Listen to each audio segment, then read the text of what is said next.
नमस्कार। कल हम बात कर रहे थे इंटेगमेंट्स वगैरह प्लांट्स के, किस तरह से यूनिटैगिमिक एंड बाइटैगिमिक होता है ओव्यूल्स में, उसी को आगे कंटिन्यू करते हैं। तो इंटेगमेंट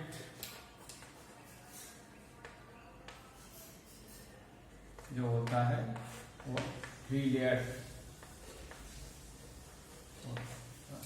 और इसमें 3 लेयर्स, आउटर और इनर लेयर होती है वो फ्लैशी होती है, एंड जो मिडिल लेयर होती है वो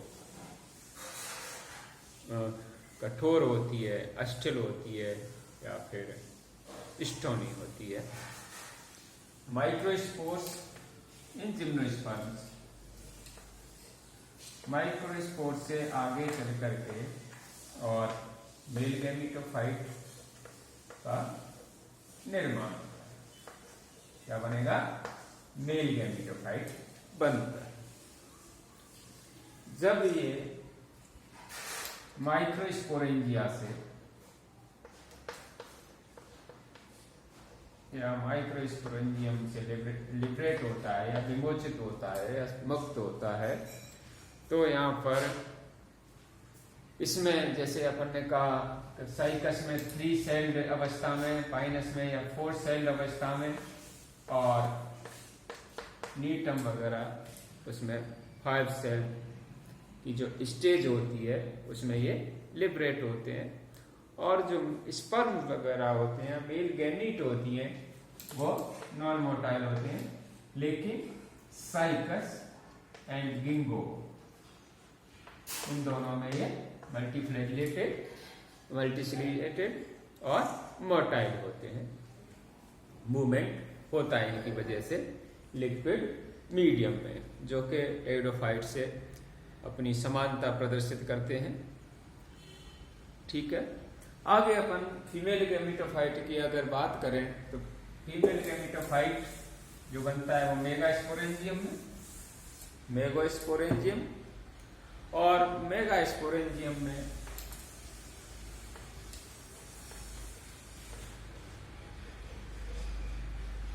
यहाँ पर मेगास्पोर्स होते हैं, और वहां पर फिर इसमें आर्चिगोनिया बनती है। आर्चिगोनिया, इन आर्चिगोनिया में नंबर जो होता है आर्चिगोनिया का वो अलग अलग होता है या वेरी करता है एक ओव्यूल में। जैसे अपन साइकस में तो 1 से 2 आर्चिगोनिया हो सकती हैं, या अनेक भी हो सकती हैं, या 1 से ज्यादा होती हैं साइकस में। पाइनस में जनरली 2 होती है, और नीटम वहां पर 1 ओवम को प्रदर्शित करती है, मीन्स 1 आर्चिगोनिया होती है फीमेल गैमेटोफाइट में। आर्चिगोनिया में तो ध्यान देने वाली बात है, जैसे कि अपन ब्रायोफाइट, टेरिडोफाइट और जिम्नोस्पर्म में आ गए हैं, तो यहाँ पर अलग अलग तरह की सेल्स पड़ी थी अपन में। एग सेल सभी में 1 होती है, ventral cell BCC, ventral canal cell, ये अलग अलग 2 होती हैं जनरली, किसी में 1 होती है और 1 से ज्यादा, और NCC की संख्या जैसे ब्रायोफाइट्स में ज्यादा होती है लेकिन टेरिडोफाइट्स में कम हो गई। लेकिन यहाँ पर जो चीज है, यहाँ पर NCC या नेक कैनाल सेल्स एब्सेंट होती है आर्चिगोनिया के अंदर। ठीक है, इंपॉर्टेंट चीज है। तो यहाँ पर नेक कैनाल सेल्स एब्सेंट होती हैं आर्चिगोनिया में। तो यहाँ पर 1 egg cell, 1 ventral canal cell और NCC या नेक कैनाल सेल्स ये एब्सेंट।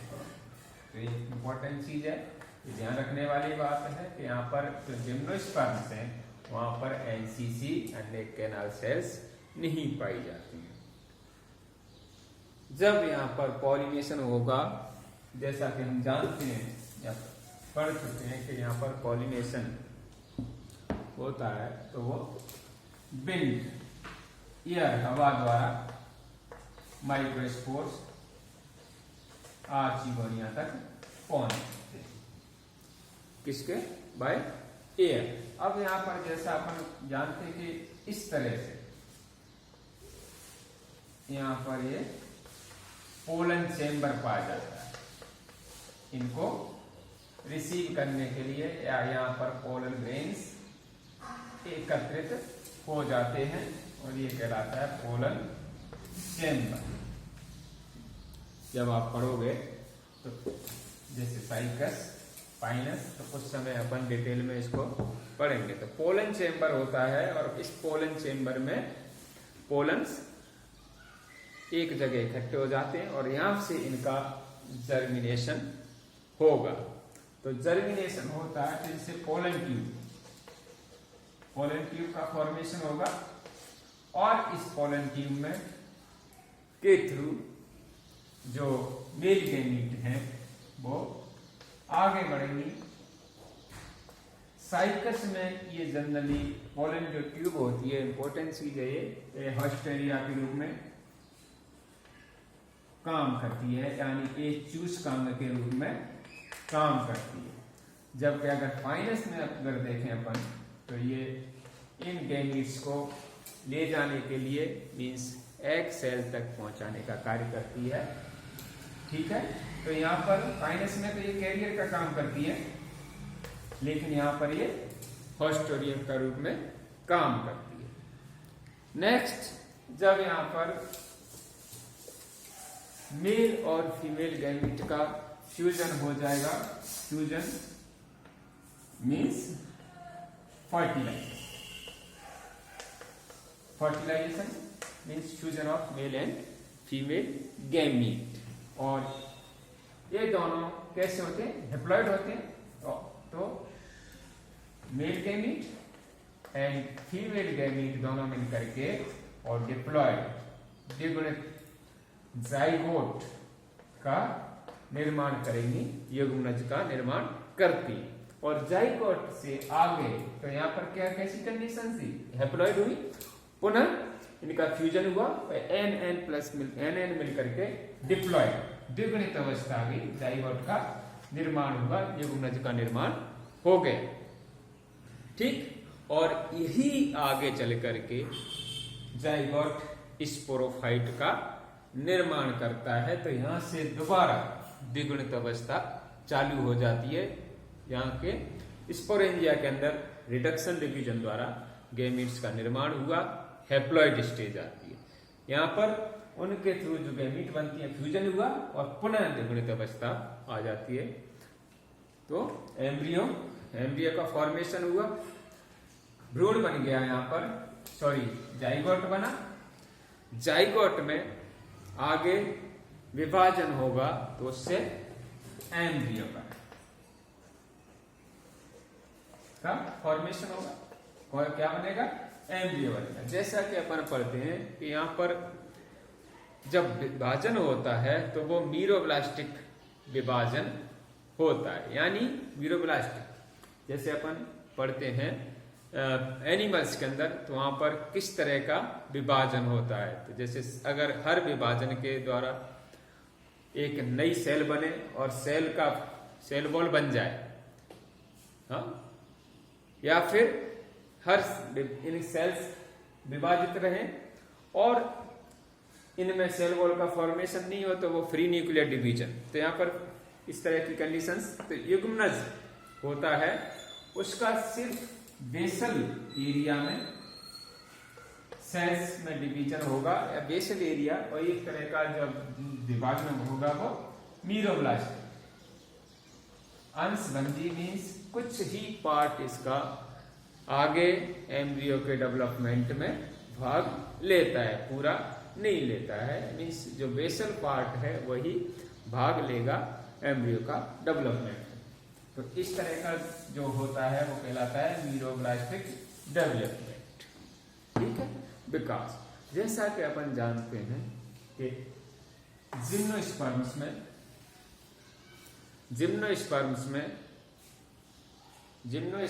में एम्ब्रियो बना और यहाँ पर एंजियोस्पर्म्स जो होते हैं, जैसे आप वहां पर डबल फर्टिलाइजेशन, ठीक है, double fertilisation and triple fusion, ठीक, ये दोनों चीजें एंजियोस्पर्म्स में पाई जाती है। लेकिन जिम्नोस्पर्म्स में डबल फर्टिलाइजेशन नहीं होता और ट्रिपल फ्यूजन भी नहीं होता। तो ट्रिपल फ्यूजन से जैसे एंजियोस्पर्म क्या बनता है, एंडोस्पर्म बनता है। तो यहाँ पर जो एंडोस्पर्म बनेगा, भ्रूण कोश बनेगा, वो बिफोर फर्टिलाइजेशन बनता है। इंपॉर्टेंट चीज है, means endosperm before fertilisation,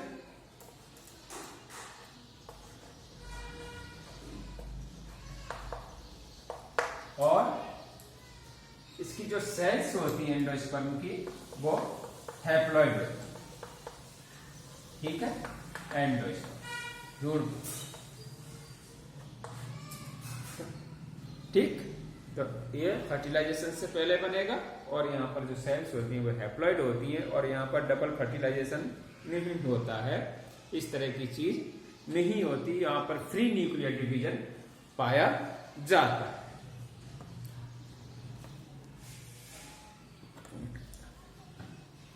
next, जब ये बन गया, जब इसमें आगे डिवीजन होंगे तो ये इसमें डिवीजन होता है वो एंडोस्कोपिक। जब आगे भ्रूण से सेल्स में जो जाइगोट में डिवीजन होते हैं वो एंडोस्कोपिक मीन्स अंतर्मुखी, मीन्स इसका जो एपिकल पार्ट होगा, अपेक्स होगा सूट वाला, वो माइक्रोफाइल के विपरीत होता है, इसलिए इसको एंडोस्कोपिक टाइप का डिवीजन कहते हैं, ठीक है। अब यहां पर जब भ्रूण बनता है तो बहुत सारे एम्ब्रियो का फॉर्मेशन होगा, क्योंकि यहाँ प्री न्यूक्लियर डिवीजन होता है, और इस आधार पर यहाँ पर क्लीवेज मीन्स विदलन और पॉली एम्ब्रियोनी